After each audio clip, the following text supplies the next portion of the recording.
Hello everyone, મારી YouTube channel intellectual talks with Anisha મૈડામાં ફરીથી આપનું હાર્દિક સ્વાગત છે. મિત્રો, ફરીથી આજે હું એક નવા જ પ્રકારનો વિડીયો લઈને આવી છું. ખૂબ જ અગત્યનો છે. બાળકોએ, પેરેન્ટ્સે, ટીચર્સે બધાએ આ જે આજે રજૂઆત કરવાની છે વિડીયોની અંદર પોક્સો એક્ટ માટેની. તમને ખબર જ હશે, કદાચ ના ખબર હોય, શિક્ષકો હોય તો એમને ખબર હશે, પણ જો પેરેન્ટ્સને ના ખબર હોય, સ્ટુડન્ટને ના ખબર હોય તો આમાંથી તમને ઘણી બધી માહિતી મળવાની છે અને એના સંદર્ભમાં કોઈ પણ પ્રોબ્લેમ હોય તો તમે કેવી રીતે આગળ વધી શકો એ માટેનું ગાઈડન્સ પણ તમને મળવાનું છે. તો આજનો આપણો સબ્જેક્ટ છે પોક્સો, આ ચાઇલ્ડ અગેન્સ્ટ એબ્યુઝ. એના માટે શું જરૂર છે? સ્પીકઅપ. કંઈ પણ પ્રોબ્લેમ થાય તો બોલતા શીખો અને સ્ટે સેફ. એટલે તમે જો બોલશો, રજૂઆત કરશો કોઈક જગ્યાએ, તો પછી તમને સેફટી માટે ના પગલાં જે છે તે લેવાશે અને તમે સેફ રહી શકશો. બરાબર? તો આપણે આગળ વધીએ કે પોક્સો શું છે. હવે આગળ આપણે પોક્સો વિશેની વાત કરીએ તે પહેલા સમાજમાં એના પરિમાણો કયા છે તેની આપણે વાત કરીશું. 53% બાળકો એક અથવા વધુ રીતો દ્વારા જાતીય દુરુપયોગનો સામનો કરતા હોવાનો અહેવાલ છે. કેટલા ટકા બાળકો? 53% બાળકો એવા છે જે એક રીતે નહીં પણ એકથી વધારે રીતે એબ્યુઝ થાય છે, એનો દુરુપયોગ, જે જાતીય દુરુપયોગ થાય છે અને તેનો એ લોકો ભોગ બને છે. 22% બાળકો એવા છે ઉગ્ર જાતીય દુરુપયોગનો સામનો કરતા હોય છે.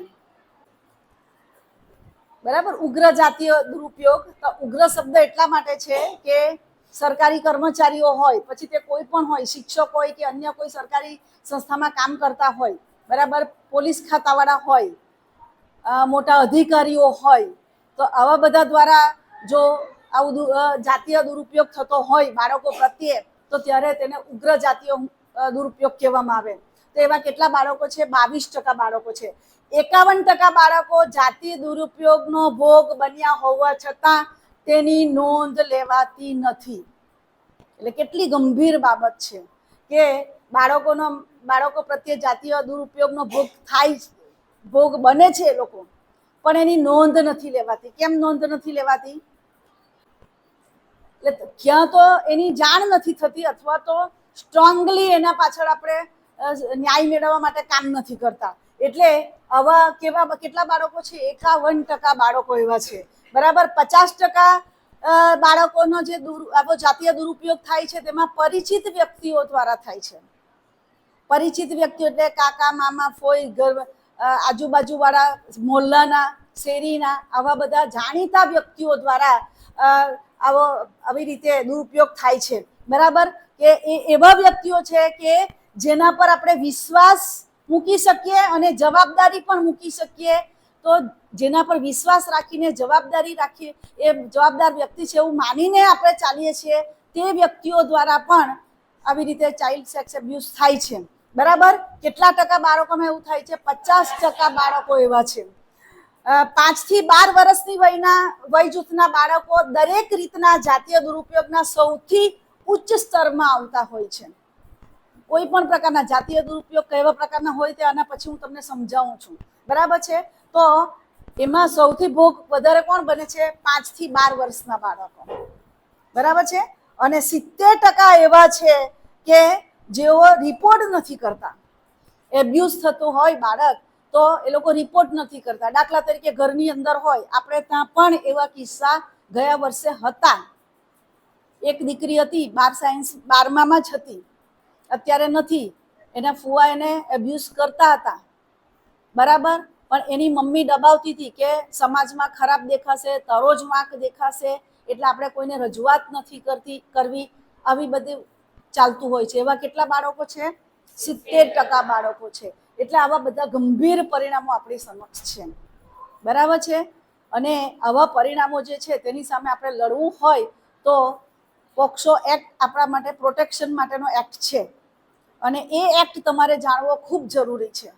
એની અંદર કેવા પ્રકારની જે આરોપી હોય એ કેવા પ્રકારનું, એટલે કે જે આવું દુષ્કૃત્ય કરે છે એને કેવા પ્રકારની સજા થઈ શકે તમારે ક્યાં આગળ એની રજૂઆત કરવી, આ બધી વસ્તુ જાણવી ખૂબ અગત્યની છે.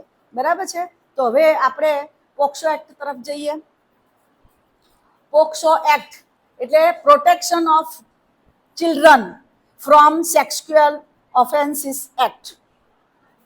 બરાબર, એટલે બાળકોને જે સેક્સ્યુઅલ હેરેસમેન્ટ થાય છે એનાથી અથવા તો જાતીય દુરુપયોગ એનો થાય છે એનાથી બચાવવા માટેનો આ સરકારે એક્ટ જે છે તે બનાવ્યો છે.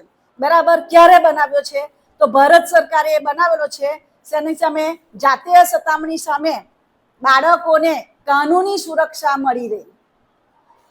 કાનૂની સુરક્ષા મળી રહે એ માટે 19 જૂન 2012 આ અધિનિયમ પાસ કરેલો. એટલે સરકારે નક્કી કરેલું કે આ જે આવી રીતનો અધિનિયમ એમણે તૈયાર કર્યો. ક્યારે? 19 જૂન 2012 આ પાસ થઈ ગયો ગવર્મેન્ટમાં. પછી શું થયું? એ જે કાયદો છે તે 14 નવેમ્બર 2012 થી અમલમાં મુકાયો. 2012 14 નવેમ્બર એટલે પાસ થયેલો 19 જૂને. બરાબર, પછી જુલાઈ, ઓગસ્ટ, સપ્ટેમ્બર, ઓક્ટોબર આ બધા મહિનાઓ પતી ગયા અને નવેમ્બર મહિનામાં એ અમલમાં મુકાયો કાયદો. બરાબર છે. અને આપણા ગુજરાત રાજ્યની અંદર સામાજિક ન્યાય અને સશક્તિકરણ વિભાગ જે છે એના દ્વારા આ કાયદો જે છે જાતીય ગુનાઓ સામે બાળકોને રક્ષણ આપતો અધિનિયમ 2012 આ ગુજરાત સરકારે આ વિભાગ દ્વારા એ જે એક્ટ છે એને બહાર પાડ્યો. બરાબર છે. તો આ 2012 થી આ શરૂ થયું છે. 2012 હું અહીંયા ફર્સ્ટ ટાઈમ પ્રિન્સિપાલ તરીકે આવેલી અને તે જ વર્ષે આ કાયદો શરૂ થયેલો. અને દરેક સરકારે પરિપત્ર પણ કરેલો, દરેક શાળાઓને એ પરિપત્ર મળે અને બધા શાળાના જે બાળકો છે એ બધા એનાથી માહિતગાર થાય એ માટે આ એક્ટ જે છે એની જાણકારી માટે એને દરેક શાળાની અંદર સેમિનારો એના માટે રાખવામાં આવેલા. બરાબર, પોક્સો એક્ટનો ઉદ્દેશ શું છે? તો આ જે કાયદો છે પોક્સો એક્ટ એ 18 વર્ષથી નાના ઉંમરના હોય એવા નાબાલિગ બાળકો, 18 વર્ષ થઈ જાય ને એટલે તમને ખબર છે તમે મેચ્યોર થાવ છો અને 18 વર્ષે તમને બીજો પણ એક સરકાર તરફથી અધિકાર મળે છે. કયો અધિકાર મળે છે? હા, વોટિંગ કરવાનો. બરાબર, એ અધિકાર મળે છે 18 વર્ષે. તો એનાથી નાના બાળકોને નાબાલિગ કહેવાય. તો એની સાથે થતા જાતીય શોષણ, દુર્વ્યવહાર, પીડા અને પોર્નોગ્રાફી જેવા ગુનાઓ સામે રક્ષણ આપવા માટે આ એક્ટ બનાવાયો છે. આ એનો ઉદ્દેશ છે. બરાબર, બાળકોની સાથે જાતીય શોષણ થાય, એની સાથે દુર્વ્યવહાર થાય, બરાબર, એને પીડા ઉત્પન્ન થાય એવું કામ થાય. પોર્નોગ્રાફી એટલે બાળકોને ના અશ્લીલ બધા વિડીયો બનાવવામાં આવે અથવા તો એનામાં એનો ઉપયોગ કરવામાં આવે તે વાત છે. બરાબર, તો આ પ્રકારના બધા જે ગુનાઓ થાય છે એની સામે બાળકોને સુરક્ષા મળે આ પોક્સો એક્ટનો ઉદ્દેશ્ય છે. હવે તમને એમ થશે કે 18 વર્ષ જે છે એનાથી નાના બાળકો એટલે કોણ? બરાબર, તો બંને આવી જાય છે બાળકોમાં, છોકરાઓ પણ આવી જાય અને છોકરીઓ પણ આવે. હવે તમને એમ થશે કે છોકરીઓના માટે તો સાંભળ્યું છે કે સેક્સ એબ્યુઝ થાય છે એમનું, પણ છોકરાઓમાં એવું કેવી રીતે બની શકે? પણ તમને જાણીને આશ્ચર્ય થશે કે છોકરાઓની અંદર પણ આ જે પ્રોબ્લેમ છે તે બહુ છે. એમને પણ અનેક રીતે એબ્યુઝ કરવામાં આવે છે. પણ આપણી સામાજિક વ્યવસ્થા એવી છે કે છોકરાઓ જે એબ્યુઝ થાય છે તે બહાર આવતું જ નથી. બરાબર, ક્યાં તો કેટલીક વખત એવું હોય છે કે ખબર નથી પડતી અને કેટલીક વખત એવું થાય છે કે ખબર પડે તો શરમના માર્યા એ જે છોકરાઓ છે તે કહેતા નથી. બરાબર છે. અને એને જો કે અમુક સંજોગોમાં જો એ લોકો રજૂઆત કરે તો ઘરના લોકો માનતા નથી. આ બધા પ્રોબ્લેમ છે. એટલે સેક્સ એબ્યુઝ જે છે, બાળક જાતીય દુરુપયોગ જે છે તે ફક્ત છોકરીઓ સાથે જ નથી થતો, છોકરાઓ સાથે પણ આ પ્રોબ્લેમ છે. અને તેથી આ પોક્સો એક્ટ જે છે એ 18 વર્ષથી નીચેના બાળકો એટલે છોકરાઓ અને છોકરીઓ બંને માટે આ લાગુ પડે છે. હવે બાળકો સામેના જે જાતીય ગુનાઓ છે એના પ્રકાર કેટલા છે? આપણે એક જ વસ્તુ જાણીએ કે એબ્યુઝ કરવામાં આવે, પણ તેમાં પણ જુદી કેટેગરીના ગુનાઓ છે. તમારે એટલા માટે જાણવું પડે કે ક્યારેક પણ જો આ આજુબાજુ તમારા મોહલ્લામાં કોઈ પણ જગ્યા આવું કંઈક બને તો તમે આ વસ્તુ જાણતા હો તો તમે એને હેલ્પ કરી શકો. ગયા વર્ષે વિસ્તારમાં એક છોકરી હતી, બરાબર, એની પાછું વાળો છોકરો છે એની બેનને હેરેસ કરતો હતો, બરાબર, એની સાથે કરતો હતો. પેલી જોઈ ગઈ છોકરી અને એને એટલે છોકરી દોડતી એની નજીકમાં પોલીસ સ્ટેશન ત્યાં સુધી ગઈ અને તરત એને રજૂઆત કરી દીધી કે આવું મારી બેટી સાથે થાય છે, બરાબર. અને પછી એને ન્યાય મળેલો. એટલે તમે વખત એને વેરાસર એની રજૂઆત કરી દો તો તમને ચોક્કસ એના સંદર્ભમાં ન્યાય મળે છે, બરાબર છે. તો આપણે એ ગુનાઓના પ્રકાર જોઈએ. પ્રવેશ જાતીય હુમલો, આ બધું હું તમને સમજાવું છું. ઉગ્ર પ્રવેશ જાતીય હુમલો, બરાબર. ઉગ્ર જાતીય હુમલો, જાતીય સતામણી, અશ્લીલ સાહિત્ય બનાવવા માટે બાળકોનો ઉપયોગ, ગુનો કરવામાં મદદગારી અને ગુનો કરવાનો પ્રયાસ. ગુનો કરવામાં મદદગારી એટલે કોઈ ગુનો કરે ને તો તેને હેલ્પ કરે, બરાબર. અને આમાં શું છે, ગુનો કરવાનો પ્રયાસ. એ પ્રયાસ તો કરે છે પણ કોઈક કારણસર ગુનો કરી શકતો નથી, બરાબર છે. તો આપણે આ બધી વસ્તુઓ જે છે એ વારાફરતી હું તમને સમજાવીશ. પહેલું આપણે લઈશું પ્રવેશ જાતીય હુમલો. તો એ કોને કહેવાય? તો જ્યારે કોઈ વ્યક્તિ, આ બધા 3 આપણે પાસે આપેલા છે મુદ્દાઓ, બરાબર છે, એના પૈકી કોઈ એક કૃત્ય પીડિતની સંમતિ વિના, એટલે એની સામે એને જેની સાથે દુષ્કૃત્ય આચરે છે એને પીડિત કહેવાય, બરાબર. અને જે દુષ્કૃત્ય કરે છે એને કાનૂનની ભાષામાં શું કહેવાય? આરોપી કહેવાય, બરાબર છે. તો સંમતિ વિના અથવા તો બળજબરી કરે, બરાબર, તો ત્યારે એને પ્રવેશ જાતીય હુમલો કહેવામાં આવે, બરાબર. આ પ્રવેશ જાતીય હુમલો એટલે એમ તમને ના ખબર પડે પણ તમે બળાત્કાર, રેપ એવા શબ્દો સાંભળ્યા છે, બરાબર છે.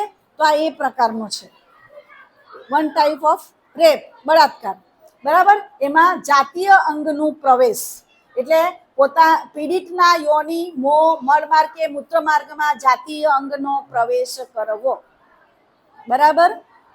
જો છોકરી હોય પીડિત તો એમાં યોનિ માર્ગ આવે, બાકી છોકરાઓ હોય તો આ 3 વસ્તુ એને લાગુ પડે. તો એની અંદર પોતાના જાતીય અંગ જે છે તેનો પ્રવેશ કરાવવો. હવે તમને બધાને ખબર છે પ્રાઇવેટ પાર્ટ તમારા કયા છે, બરાબર. કયા છે પ્રાઇવેટ પાર્ટ તમારા? આ મોનો ભાગ, બરાબર છે, તમારો આ બ્રેસ્ટનો ભાગ, ચેસ્ટનો ભાગ અને 2 પગની વચ્ચેનો ભાગ, બરાબર છે. આ તમારા બધા પ્રાઇવેટ પાર્ટ છે અને પાછળનો ભાગ, બરાબર. તો કોઈ પુરુષ પોતે એનું શિશ્ન જે છે એ આમાં કોઈ પણ જગ્યાએ અંદર પ્રવેશ કરાવવાનો પ્રયત્ન કરે, બરાબર છે, અથવા તો કોઈ વસ્તુ અને અંગની આંગળી દ્વારા પ્રવેશ કરાવે, પોતાની આંગળીથી આ બધાની અંદર એ પોતે પ્રવેશ કરાવે અથવા તો કોઈ વસ્તુ દ્વારા પ્રવેશ કરાવે. અને મૌખિક જાતીય સંબંધ, બરાબર. મૌખિક જાતીય સંબંધ એટલે શું છે? એ પોતાનું જે પ્રાઇવેટ અંગ છે એ આ બધા અંગોની અંદર ઘુસાડતો નથી, પણ એ શું કરે છે કે એવા અંગોને સ્પર્શ કરવાનો, આપણા પ્રાઇવેટ અંગોને, પાર્ટને સ્પર્શ કરવાનો પ્રયત્ન કરે, બરાબર છે. તો એવું જે છે તેને શું કહેવામાં આવે? મૌખિક જાતીય સંબંધ કહેવામાં આવે.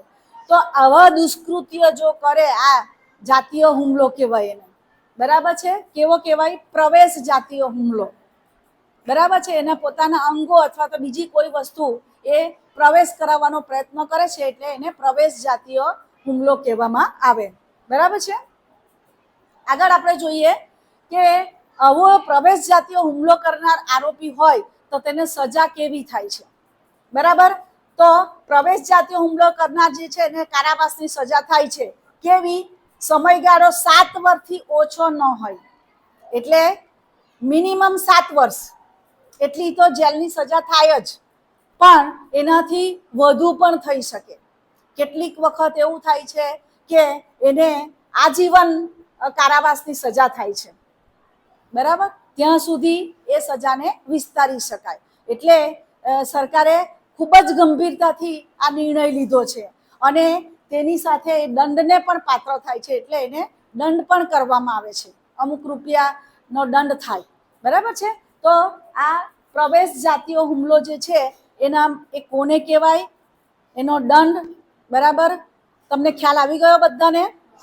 બરાબર. એટલે પોતાની સાથે તો આવું નહીં જ કરવા દેવાનું, પણ બીજા કોઈની સાથે આવું થતું હોય તો પણ આપણે તેને પ્રોટેક્ટ કરવાનો આપણે પ્રયત્ન કરવો જોઈએ. બરાબર છે. એટલે ધ્યાનમાં રાખવાનું આપણે. તમને એમ લાગે કે અમુક જગ્યાએ જવાથી આવું કંઈક પ્રોબ્લેમ, બીક લાગે કે હવે આ સામેવાળો માણસ જે છે તે કંઈક કરશે એવું તમને લાગે, તો ત્યારે એક વસ્તુ તમારે ધ્યાનમાં રાખવાની, જોરથી નો નો એનો પ્રતિકાર કરવાનો અને ચીસ પાડવાની ખૂબ મોટેથી, કે જેથી આજુબાજુ કોઈ પણ જગ્યાએ માણસો હોય તો તેને ચીસ સંભળાય અને તમને હેલ્પ કરવા માટે આવે, અને તમે ચીસ પાડો એટલે પેલું વ્યક્તિ જે છે તે ગભરાઈને ત્યાંથી જતો પણ રહે. બરાબર છે. ઉગ્ર પ્રવેશ જાતીય હુમલો. તો આ જાતીય હુમલો જ છે, પણ આગળ મેં તમને વાત કરી કેમ અમુક ચોક્કસ જે વ્યક્તિઓ છે તેના દ્વારા હુમલો થાય તો એને ઉગ્ર પ્રવેશ જાતીય હુમલો કહેવામાં આવે છે. બરાબર છે. એમાં કોણ હોય? પોતાના અધિકારીઓ હોય, કે સરકારના મોટા અધિકારીઓ હોય, બરાબર છે, શૈક્ષણિક સંસ્થાની અંદર શિક્ષકો હોય, અથવા તો બીજા કોઈ કર્મચારી હોય. શૈક્ષણિક સંસ્થાઓ મોટી હોય તો એ શૈક્ષણિક સંસ્થાના જે એવા મોટા હોદ્દાવાળા વ્યક્તિઓ હોય, બરાબર છે, સમાજના આગેવાનો હોય, આવા બધા વ્યક્તિઓ જે છે તેના દ્વારા જો જાતીય હુમલો થાય, પ્રવેશ જાતીય હુમલો, તો તે કેવો કહેવાય? પ્રવેશ જાતીય હુમલો કહેવામાં આવે. બરાબર છે. એટલે ટૂંકમાં વિશિષ્ટ અધિકાર હુમલો કરે તો તેને ઉગ્ર પ્રવેશ જાતીય હુમલો કહેવામાં આવે. બરાબર છે. એની સજા શું છે તે જોઈ લો. ઓછામાં ઓછી 20 વર્ષની કેદ. બરાબર. આવા વ્યક્તિઓ જે છે એ ઉગ્ર પ્રવેશ જાતીય હુમલો જો કરે તો એવા વ્યક્તિઓને ઓછામાં ઓછા 20 વર્ષ, એટલે 20 વર્ષની તો થાય જ જેલ, એનાથી ઓછી નહીં થાય. બરાબર છે. પણ એનાથી વધુ પણ થઈ શકે, આજીવન કેદની સજા પણ થઈ શકે, અથવા તો મૃત્યુદંડ પણ થઈ શકે. બરાબર છે. ફાંસીની સજા પણ થઈ શકે, અને તેની સાથે સાથે દંડ તો એને થઈ જ શકે. ત્યાર પછી ઉગ્ર જાતીય હુમલો. જો પ્રવેશ જાતીય હુમલોમાં શું ધ્યાનમાં રાખવાનું, કે પોતાનું અંગ અથવા તો બીજી કોઈ વસ્તુ એ બાળકોના જે પ્રાઇવેટ પાર્ટ છે તેની અંદર ઘુસાડવાનો પ્રયત્ન કરે તો ત્યારે પ્રવેશ જાતીય હુમલો, ઉગ્ર પ્રવેશ જાતીય હુમલો. બરાબર છે. હવે આપણે શું લઈએ છીએ? ઉગ્ર જાતીય હુમલો. બરાબર. ઉગ્ર જાતીય હુમલો, એના માટેનું ઇંગ્લિશમાં તમને નામ આપેલું છે એગ્રીવેટેડ સેક્સ્યુઅલ એસોલ્ટ. બરાબર. ખૂબ જ ગંભીર પ્રકારનો જાતીય ગુનો છે આ, અને એ જે છે તે સામાન્ય જાતીય હુમલો છે એના કરતાં વધારે ગંભીર અને ખતરનાક છે. બરાબર. જાતીય હુમલા કરતાં આ ગંભીર અને ખતરનાક પરિસ્થિતિમાં થાય છે, અને એમાં પણ ખાસ કરીને એ હુમલામાં પીડિતાને વધુ શારીરિક કે માનસિક ઈજા થાય. બરાબર. વધારે શારીરિક કે માનસિક ઈજા થાય, આવો પ્રોબ્લેમ થાય તો કેટલીક વખતે બચ્ચાઓ જે છે એ પોતે એનાથી ખૂબ ડરી જાય, અને એને એક પ્રકારનો ભય એનામાં આવે, ઉત્પન્ન થઈ જાય, એટલે એને માનસિક ઈજા પણ થઈ એમ કહેવાય. બરાબર. શારીરિક તો થાય જ છે. એટલે આવા જે વ્યક્તિઓ છે એ કેવા છે કે જેની પાસે વિશેષ જવાબદારી છે. વિશેષ જવાબદારી એટલે કોને? આગળ વાત કરી મેં તમને કે જુઓ, પોલીસ ખાતાનો હોય, શિક્ષક હોય, ડોક્ટર હોય, બરાબર, અધિકારીઓ હોય મોટા, બરાબર છે, જાહેર જીવનમાં આગળ પડતા વ્યક્તિઓ હોય, શૈક્ષણિક સંસ્થાના જવાબદાર વ્યક્તિઓ હોય, તો આ બધા જે છે એ જો જ્યારે આવો જાતીય હુમલો કરે તો તેને ઉગ્ર જાતીય હુમલો કહેવાય. બરાબર છે. અને એની અંદર પીડિત જે છે, પીડિત એટલે કોણ? જે આનો ભોગ બને છે તે, પછી છોકરો હોય કે છોકરી હોય, તો એ ખાસ પ્રકારની સંવેદન સ્થિતિમાં હોય છે. બરાબર ને? એની આવું કંઈક પણ બાળક સાથે થાય એટલે એ ગભરાઈ જાય છે, એનું મગજ પણ સુનમુન થઈ જાય છે કે આ શું થયું મારી સાથે. બરાબર. જેમ કે અશક્ત બાળકી અથવા બાળક અને 12 વર્ષની નીચેનો બાળક હોય, બરાબર, તો ત્યારે એ હુમલો જે છે તે કેવો કહેવાય? ઉગ્ર જાતીય હુમલો કહેવાય. અશક્ત કેમ કહેવાય? 5 થી 12 વર્ષનું બાળક એટલે તમે વિચાર કરો એનામાં કેટલી તાકાત હોય. બરાબર ને? નાનું બાળક છે. હવે એને દંડ કેટલો થઈ શકે? તો ઓછામાં ઓછી 5 વર્ષની કેદ, જે 7 વર્ષ સુધી અથવા એનાથી વધુ વર્ષ સુધી લંબાવી શકાય. ઓછામાં ઓછું કેટલું? 5 વર્ષ અથવા તો 7 વર્ષ સુધી એને આપણે લંબાવી શકીએ, અથવા એનાથી વધારે પણ લંબાવી શકે. બરાબર. એટલે એના માટે જે કાયદાના વ્યક્તિઓ હોય, પોક્સો એક્ટના જેના કાયદાની રીતે જે આ કામ કરતું હોય, એ લોકો નિર્ણય લઈને આ વસ્તુ જે છે તે પોતે ડિસિઝન લઈ શકે. એની સાથે એને દંડ પણ થઈ શકે. બરાબર છે. એટલે ખ્યાલ આવે છે. જાતીય હુમલો એટલે કોઈ પણ કૃત્ય કરે, તમારા પ્રાઇવેટ પાર્ટને પકડવાનો પ્રયત્ન કરે, અથવા તો તમારા જે શરીરના અંગો છે એ જોવાનો પ્રયત્ન કરે, અથવા તો પોતાના શરીરના અંગો છે તે સામેવાળા બાળકોને એ પોતે બતાવે, અથવા તો પોતાના જે શરીરના અંગો છે તેને હાથથી બાળકના હાથથી સ્પર્શ કરાવે, આવું બધું કરે તો તે શું કહેવાય? ઉગ્ર જાતીય હુમલો કહેવાય. બરાબર છે. હવે જાતીય હુમલો, પેલામાં શું હતું? ઉગ્ર જાતીય હુમલામાં વિશિષ્ટ વ્યક્તિઓ જે છે, બરાબર, એ લોકોના દ્વારા થાય એવો હુમલો, તો તેને શું કહેવાય? ઉગ્ર જાતીય હુમલો કહેવાય. એનાથી થોડો જાતીય હુમલો એટલે કોઈ પણ વ્યક્તિએ આવો ગુનો કર્યો હોય. બરાબર છે. તો એ જાતીય હુમલો એવો ગુનાહિત હુમલો છે કે જેમાં કોઈ પણ વ્યક્તિ બીજાની સંમતિ વિના એના પર એ પોતે જાતીય રીતે હાનિકારક અથવા તો અપમાનિત અથવા તો બળાત્કાર પૂર્વક વર્તન કરે. બરાબર. એને અપમાનિત કરવા માટે એ ચેષ્ટા કરે. બરાબર છે. પછી એને શારીરિક રીતે હાનિકારક હોય, કોઈ પણ કામ એ પોતે બળજબરી પૂર્વક કરાવે, તો ત્યારે એ જાતીય હુમલો કહેવાય. એની અંદર આમાં શું છે? જાતીય હુમલામાં શારીરિક સંપર્ક હોય કે ન પણ હોય, એવું જરૂરી નથી કે શારીરિક સંપર્ક એટલે બાળકોને એ સ્પર્શ કરીને જ પોતે એના પર જાતીય હુમલો કરે એવું નથી. એ બાળકોને સ્પર્શ કર્યા વગર પણ જાતીય હુમલો કરી શકે. બરાબર છે. કેવી રીતે? તો અશ્લીલ કૃત્ય કરે, બરાબર, જાતીય ટિપ્પણીઓ કરે. અશ્લીલ કૃત્ય એટલે મેં તમને આગળ વાત કરી ને કે તમારા પ્રાઇવેટ પાર્ટને પકડવાનો પ્રયત્ન કરે, જોવાનો પ્રયત્ન કરે, એના પ્રાઇવેટ પાર્ટને બાળકો દ્વારા સ્પર્શ કરાવે, આવું બધું કરે.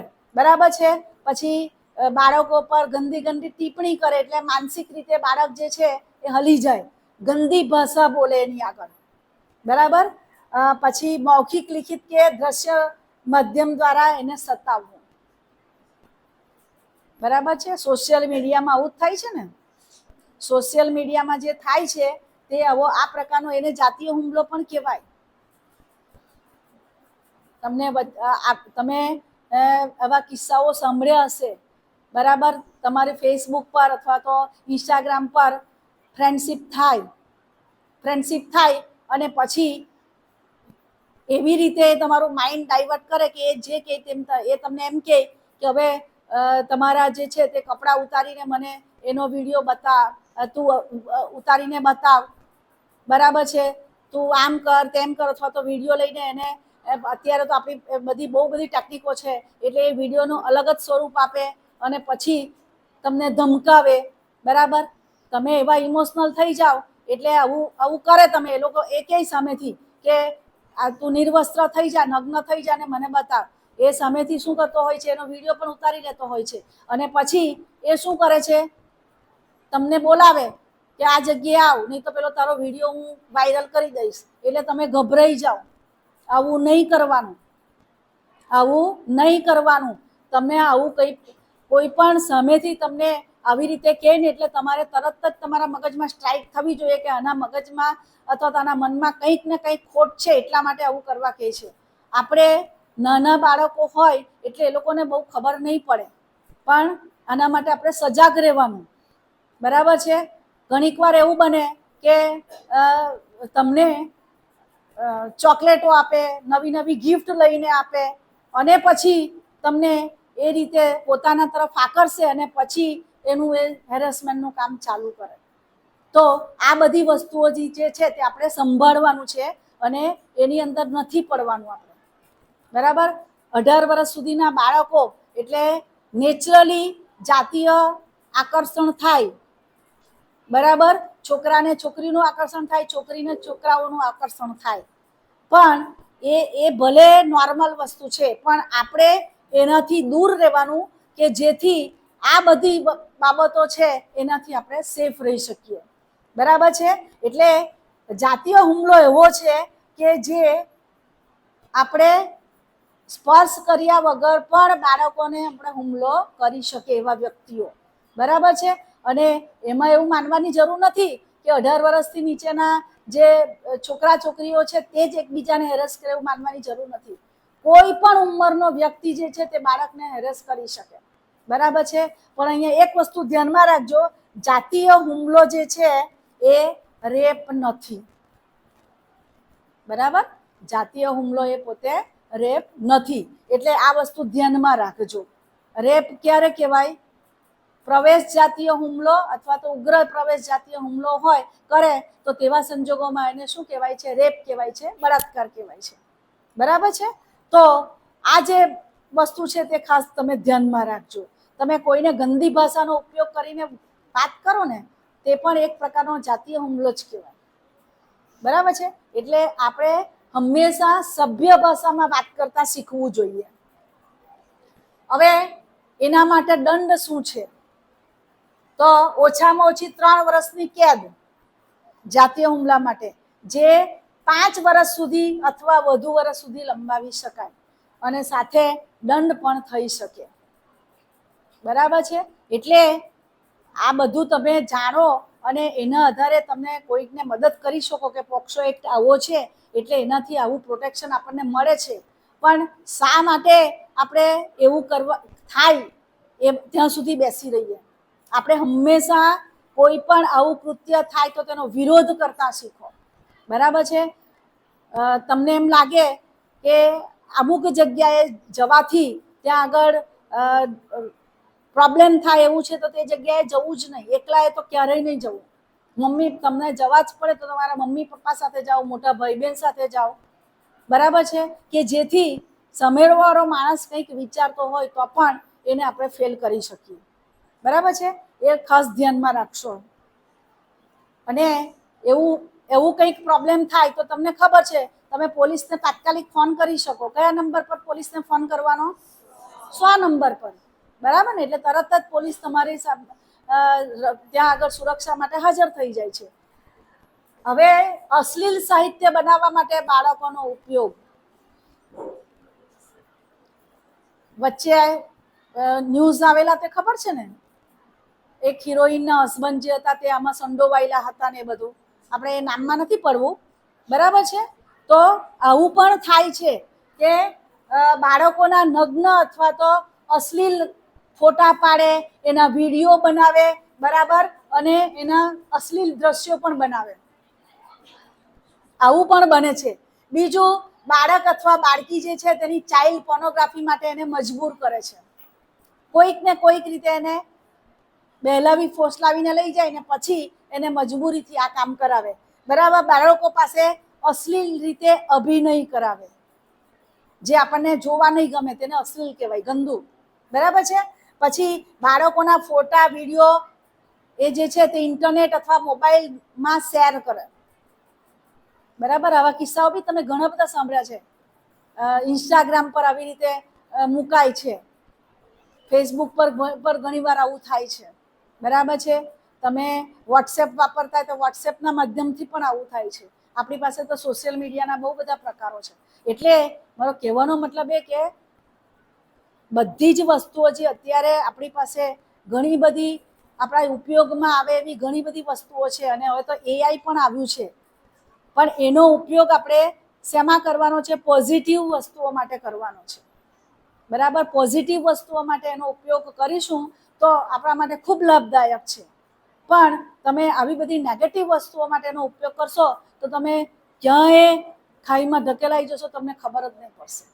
બરાબર, અને પછી એમાંથી નીકળવું પણ બહુ મુશ્કેલ થઈ જાય છે. સાહિત્ય, આવા સાહિત્યનો સંગ્રહ કરે, વેચે, બનાવે અથવા તો વેચે, એમને ફ્રીમાં પણ વેચે. અને અશ્લીલ વિડીયો જે બને છે એ વેચાઈ પણ છે.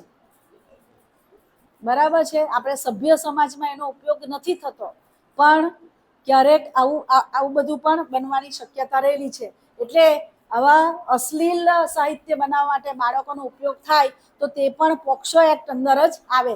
એટલે એવું ખબર પડે તો એના દ્વારા બાળક જે છે તેને પ્રોટેક્શન મળી શકે. કેટલી સજા થાય એમાં? બરાબર, તો ઓછામાં ઓછી 5 વર્ષની સજા થાય, કેદની સજા. એને 7 વર્ષ, 10 વર્ષ કે આજીવન કેદમાં પણ એ ફેરવાઈ શકે. બરાબર, ત્યાં સુધીની સજા થાય અને સાથે દંડ પણ થઈ શકે છે. આગળનો જે ગુનો છે એમાં ગુનો કરવામાં મદદગારી. મદદગારી એટલે કોઈ વ્યક્તિ ગુનો કરતો હોય તો તેને મદદરૂપ થવું. બરાબર છે, તો આ જે ગુનો કરવામાં મદદગારી એટલે અબેટમેન્ટ ઓફ એન ઓફેન્સીસ. બરાબર, એ એક કાયદેસરનું એવું તત્વ છે જેમાં કોઈ વ્યક્તિ પોતે સીધો ગુનો કરતો નથી. બરાબર, એ પોતે ગુનો કરતો નથી, પણ બીજો જે ગુનો કરે છે એ ગુનાનું એ શું કરી આપે છે? આયોજન કરે છે, અથવા તો તેને અંજામ આપવા માટે કે એના માટે એને શું કરે છે? પ્રેરણા આપે છે. ગુનો કરવા માટેની પ્રેરણા આપે, અથવા તો એને ગુનો કરવાનું આયોજન કરી આપે, અથવા તો ગુનો કરવા માટે ગુનો પૂરો થાય એના માટે એને અંજામ છેલ્લી સ્થિતિ સુધી પહોંચાડવામાં એ મદદ કરે. બરાબર છે, તો આ રીતે એ મદદ કરતો હોય તો ત્યારે એ વ્યક્તિને પણ ગુનાની જે જવાબદારી છે તે ભોગવવી પડે છે. એટલે એને પણ મદદ કરે છે એનો અર્થ કે એને પણ ગુનો કર્યો છે, આવું કહી શકાય. બરાબર છે, એટલે કોઈ પણ વ્યક્તિને તમે મદદ કરો એ શેના માટે? પોક્સો એક્ટ હેઠળ જે પણ ગુનાઓ છે એને એમાં મદદ કરો એટલે એ પોતે પણ ગુનામાં સામેલ થઈ ગયો કહેવાય. બરાબર, દાખલા તરીકે કોઈ એક વ્યક્તિ જે છે તે બાળકનો અશ્લીલ વિડીયો ઉતારે છે. બરાબર, તો અશ્લીલ વિડીયો ઉતારે ત્યારે એ એકલો તો ઉતારી નથી શકવાનો, એટલે કેમેરામેનની ભૂમિકા ભજવે અથવા તો આજુબાજુના સેટઅપની ભૂમિકા ભજવે. બરાબર છે, તો આ રીતે જે મદદ કરે છે તે શું કહેવાય? ગુનો કરવા માટે મદદ કરી કહેવાય. અથવા તો ગુનો કરવા માટે એને પ્રોત્સાહન આપ્યું, મદદરૂપી પ્રોત્સાહન. તો આવું જ્યારે થાય ત્યારે એ મદદ કરનાર વ્યક્તિ જે છે એ પણ પોતે ગુનો કરે છે એમ કહેવાય, અને એને ગુનાની જવાબદારી પોતે પણ સ્વીકારવી પડે. હવે આવા સંજોગોમાં મદદરૂપ થતા હોય તો તેવા સંજોગોમાં સજા શું થાય? તો જે વ્યક્તિએ ગુનો કર્યો છે એમાં જે પ્રકારનો ગુનો કર્યો છે તે પ્રકારની સજા એને લાગુ પડે, તે જ સેમ સજા જે છે તે મદદ કરતાને પણ લાગુ પડે. એટલે આરોપીએ જે પ્રકારનો ગુનો કર્યો છે એ પ્રમાણે જે સજા તેને થાય છે તે જ મદદગારીને પણ થાય. એટલે જે મદદરૂપ થતા હોય એને પણ એ જ ગુનો થાય. આરોપીએ જે ગુનો કર્યો હોય એ જ ગુનો મદદગારને પણ લાગુ પડે. બરાબર છે, હવે એમાં એક વસ્તુ ધ્યાનમાં રાખવાની છે કે જો ગુનાની મદદ કરી પરંતુ ગુનો ન થયો હોય, અહીંયા ગુનો થયો છે, એણે મદદ કરી છે, એટલે આરોપીને જેટલી સજા થાય એટલી મદદરૂપ થનારને પણ સજા થાય. બરાબર છે, બીજું એની અંદર કે ગુના માટે એણે મદદ કરી છે પણ ગુનો થઈ શક્યો નથી. કોઈક એવા સંજોગો આવી ગયા અથવા તો કોઈક એ લોકોને પકડી પાડે છે અથવા તો પોલીસને ખબર પડી જાય છે અને ત્યાં આવી જાય છે, તો એવા સંજોગોમાં ગુનો થઈ શકતો નથી. પણ એણે શું કર્યું છે, મદદ તો કરી છે, એટલે તેવા સંજોગોમાં એને 7 વર્ષ સુધીની કેદની સજા થાય છે. જોયું? એટલે બહુ જ સરકારે એટલા સરસ આ કાયદો બનાવ્યો છે કે કોઈ પણ બાળક જે છે એને કોઈ પણ રીતે જો હેરેસ કરવામાં આવ્યું હોય, મદદની રીતે કરો કે પછી કોઈ જાતે આરોપી કરે, એ દરેકને સજા ફટકારવાનું આમાં પોક્સો એક્ટમાં આવે છે.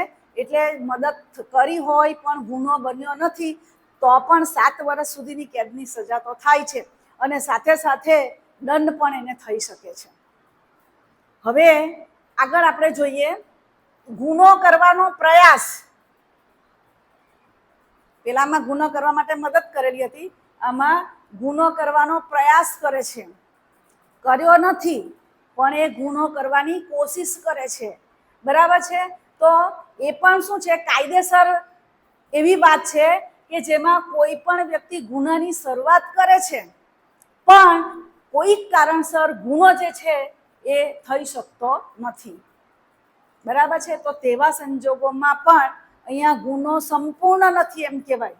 એણે ગુનો તો કર્યો છે, શું કે બાળકને હેરેસ કરવાનો પ્રયત્ન તો એણે શરૂ કરી દીધો છે પણ પૂરો નથી થયો, એટલે સંપૂર્ણ નથી થતો. બરાબર છે? અને એને ગુનો કરવા માટે એનો ઈરાદો તો હતો, બરાબર, અને એનો પ્રયાસ પણ સ્પષ્ટ રીતે કરવામાં આવ્યો છે.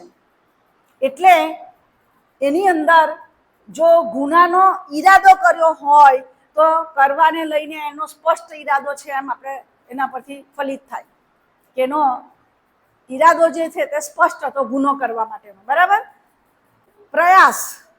પ્રયાસનો અર્થ શું કે ગુનો શરૂ થઈ ગયો છે, એ ગુનો કરવાનું એને કોશિશ ચાલુ કરી દીધી છે. બરાબર? ફક્ત વિચાર નથી કરતો એ, પણ એને એક્શનમાં લાવે છે, એટલે ગુનો કરવાનું એ ચાલુ કરી દે છે. બરાબર?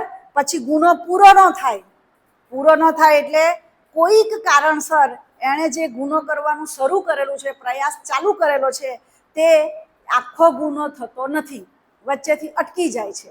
કેમ? માની લો કે ત્યાં પોલીસ આવી જાય છે અથવા તો પીડિત જે છે એ ગુનાની અંદર બચી જાય છે અથવા તો એને કોઈ એવું ઓબ્જેક્ટ ન મળે તો એને કારણે શું થઈ જાય છે, ગુનો પૂરો ન થાય. એટલે ગુનો કરવાના પ્રયાસમાં આ 3 વસ્તુ જે ખૂબ અગત્યની છે. પહેલું, ગુનાનો ઈરાદો. એણે ગુનો કરવાનો છે, ઈરાદો એનો પાક્કો છે, બરાબર, સ્પષ્ટ ઈરાદો છે. પછી એ પ્રયાસ કરે છે ગુનો કરવા માટે, એટલે શરૂઆત થઈ ગઈ છે. બરાબર? ફક્ત વિચાર નથી કરતો પણ એ ગુનો કરવાનું એક્શનમાં આવી જાય છે. અને ત્રીજો શબ્દ, ગુનો પૂરો ન થાય.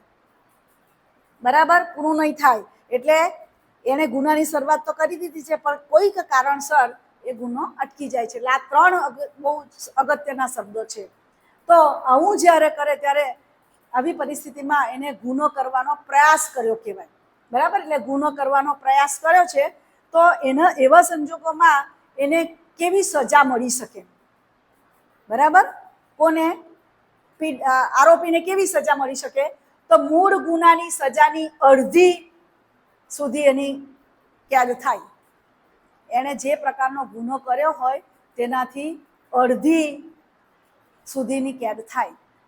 દાખલા તરીકે એણે જાતીય ગુનો કર્યો હોય તો જાતીય ગુનાની જે સજા છે એ કેટલી છે? મિનિમમ 5 વર્ષ, 7 વર્ષ સુધી લંબાવી શકાય, 10 વર્ષ સુધી લંબાવી શકાય, આજીવન પણ લંબાવી શકાય. તો એની અડધી સજા મળે. કેમ? કે ગુનો આખો નથી કરી શક્યો, વચ્ચેથી અટકી ગયું છે. દંડ પણ લાગુ થઈ શકે છે. બરાબર? કેસ ગુંફણમાં રહેલી વિદ્યાર્થીનીઓ ઝડપથી 18 નંબરના રૂમમાં એટલે હોલમાં ભેગા થાય. કેસ ગુંફણમાં રહેલી વિદ્યાર્થીનીઓ 18 નંબરના રૂમમાં ભેગા થાય.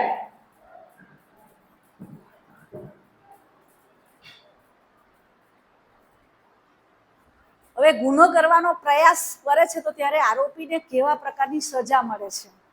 તો મૂળ જે ગુનો એ છે એની સજા કરતાં અડધી સજા એને મળે. મૂળ ગુનો એટલે એ જે ગુનો કરવા માટે એને કોશિશ કરી છે, બરાબર.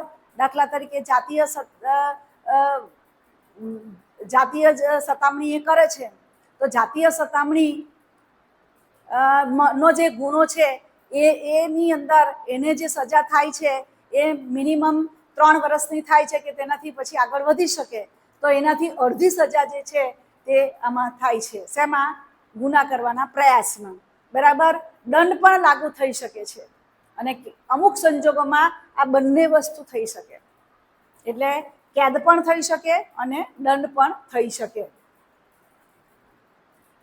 હવે બાળ મૈત્રીપૂર્ણ જોગવાઈઓ. બાળકો માટે આ પોક્સો એક્ટમાં કેવી જોગવાઈ છે? અગર કોઈ બાળક જે છે એને એ પીડિત છે, એટલે કે એને કોઈક રીતે આપણે જે હેરેસમેન્ટના પ્રકારો જોયા એની અંદર એ કોઈક જગ્યાએ છે, એટલે કોઈક ગુનો એની સાથે કોઈએ કર્યો છે, તો એવા સંજોગોમાં શું થાય છે? બાળકોનું ઇન્ટરવ્યુ અને પૂછપરછ કરવામાં આવે.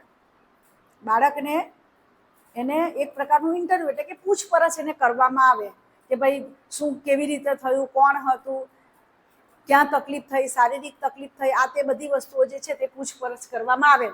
પણ કેવી રીતે કરવામાં આવે? માનસિક આરોગ્યનું ધ્યાન રાખીને કરવામાં આવે. બાળકની તે સમયે માનસિક પરિસ્થિતિ કેવી છે એને ધ્યાનમાં લઈને આ પૂછપરછ જે છે તે કરવામાં આવે છે, બરાબર. બાળકોને કોર્ટમાં પૂછપરછ કરતી વખતે માનસિક અને કાનૂની મદદ પણ આપવામાં આવે છે.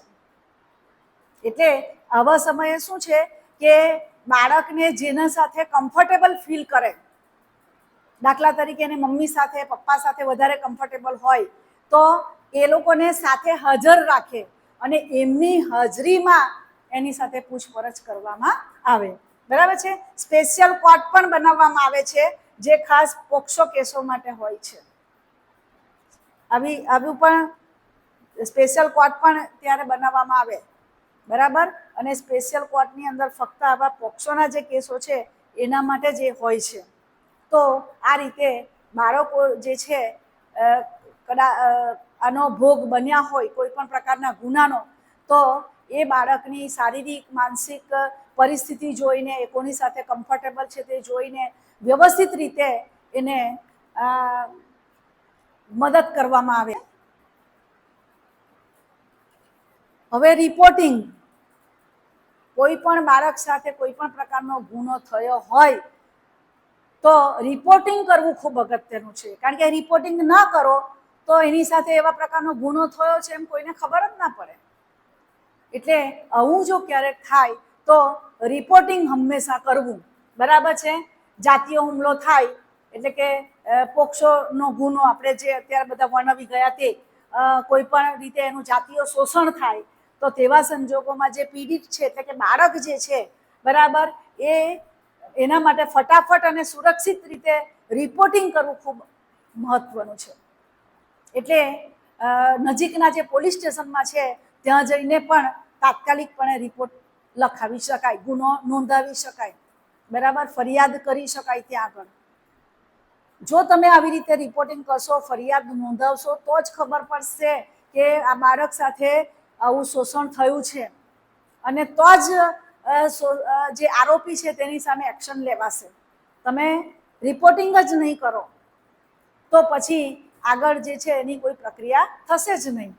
કોઈ પણ વ્યક્તિ કે જેને બાળક પર શોષણ થયું છે એવી જાણ થાય તો એની પોતાની ફરજ છે કે તે પોલીસને જાણ કરે, બરાબર.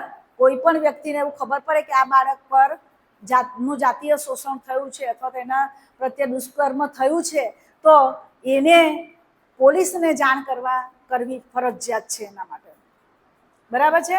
અને જો એ જાણ ન કરે તો કાયદા હેઠળ એને પણ દંડ થઈ શકે.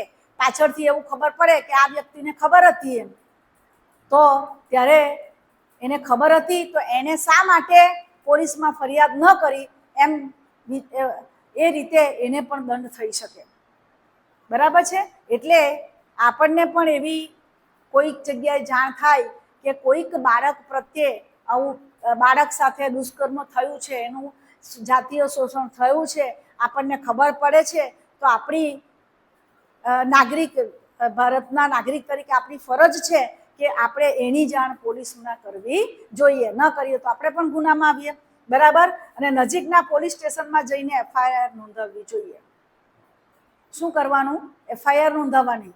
તમને ભલે ખબર ન પડે કે આ દુષ્કૃત્ય કોણે કર્યું છે તે ખબર ના પડે તો કઈ વાંધો નહીં, પણ બાળકની સાથે આવું થયું છે એટલે સામે પક્ષે જે પણ આરોપી હોય એની વિરુદ્ધમાં તમે FIR નોંધાવી શકો.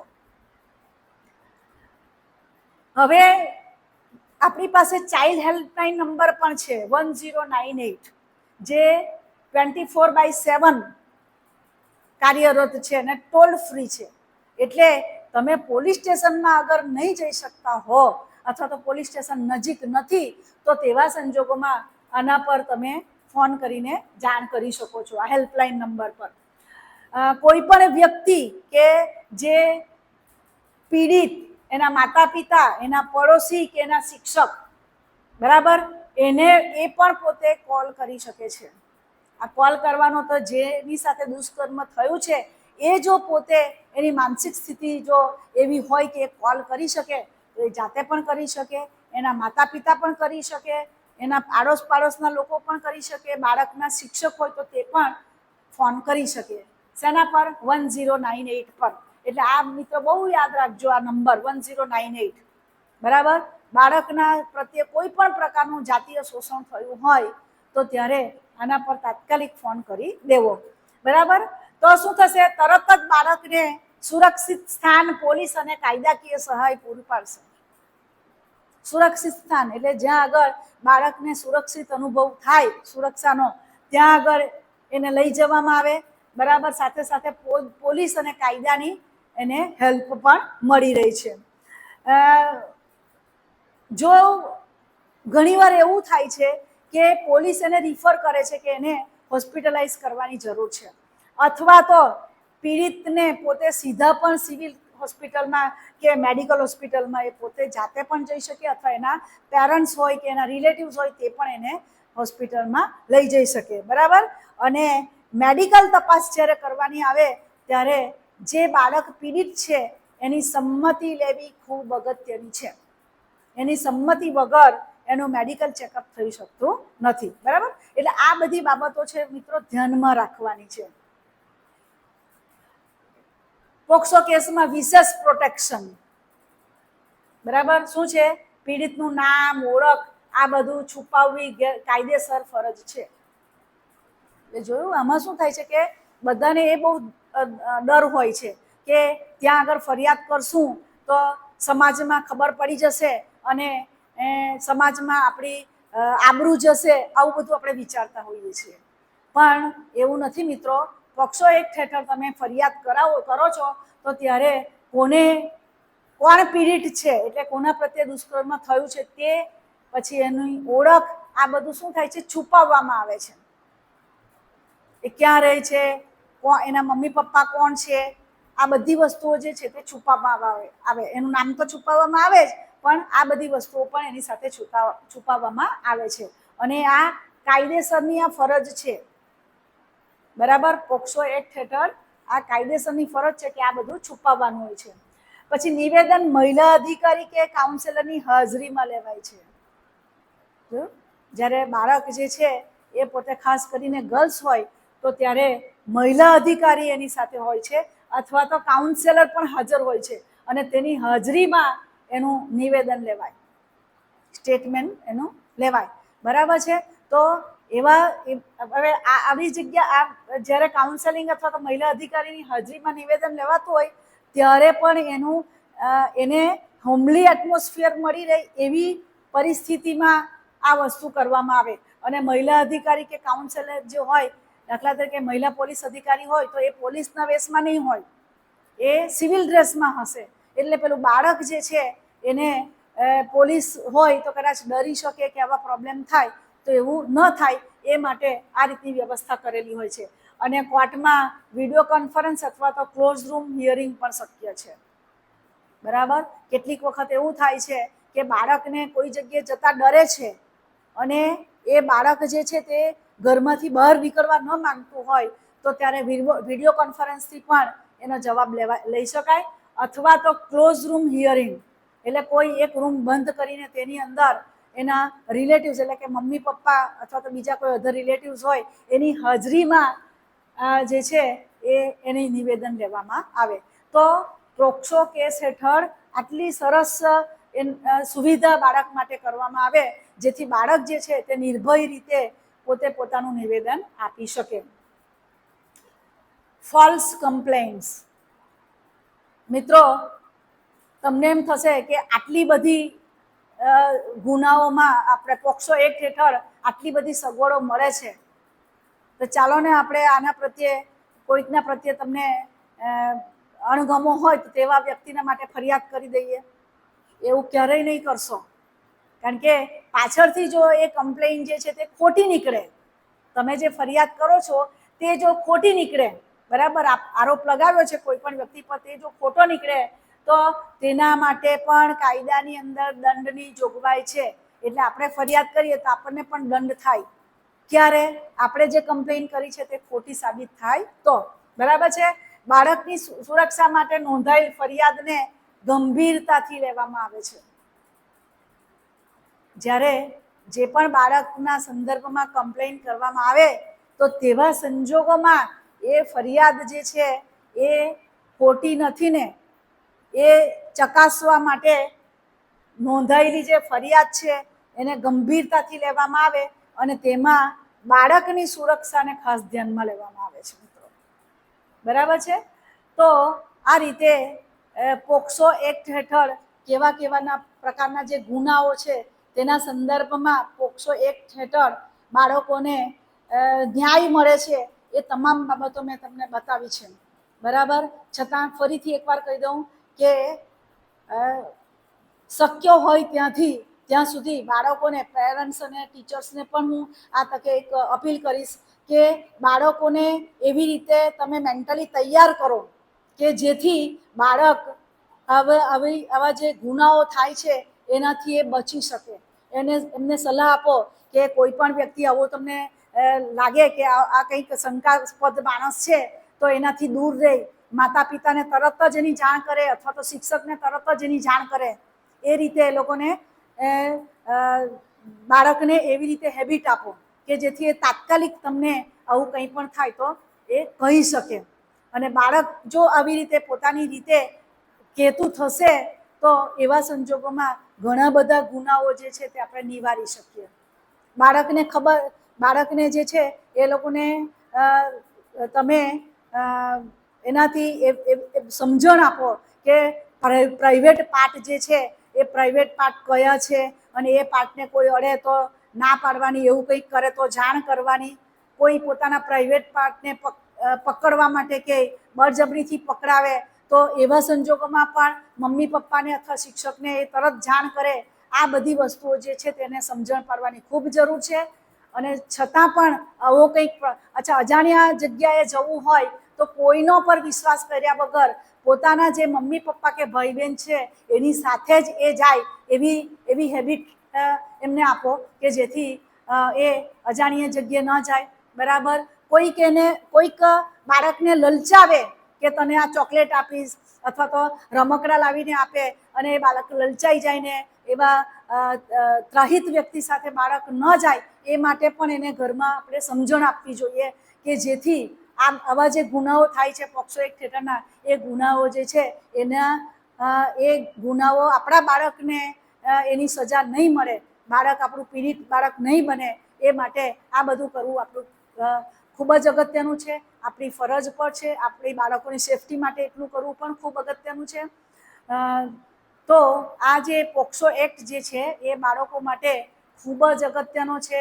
અને જો કોઈક એવા વખતે આપણે જરૂર પડે અને આ એક્ટ જો આપણે જાણતા હોઈએ તો આપણે એની રજૂઆત જે છે તે વ્યવસ્થિત રીતે ત્યાં આગળ આપણે કરી શકીએ.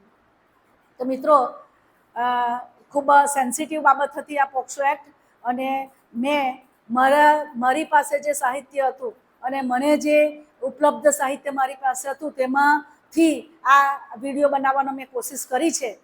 એમાં જો કોઈક જગ્યાએ આમ તેમ આ કંઈક ચૂક હોય તો ફક્ત ને ફક્ત મારા વિડીયોને તમે વળગી નહીં રહેતા એની અન્ય જગ્યાએ પણ તમે તપાસ કરજો અને જે પ્રમાણે ગાઈડન્સ મળે તે પ્રમાણે આગળ વધજો એવી મારી રિક્વેસ્ટ છે. અંતે મારો આ વિડીયો જો તમને ગમ્યો હોય તો લાઈક શેર કરજો અને જો મારી ચેનલને સબસ્ક્રાઈબ ન કરી હોય તો એને ઝડપથી સબસ્ક્રાઈબ કરજો કે જેથી આવા યુઝફુલ વિડીયો આપની સમક્ષ હું મૂકતી રહું. Thank you very much.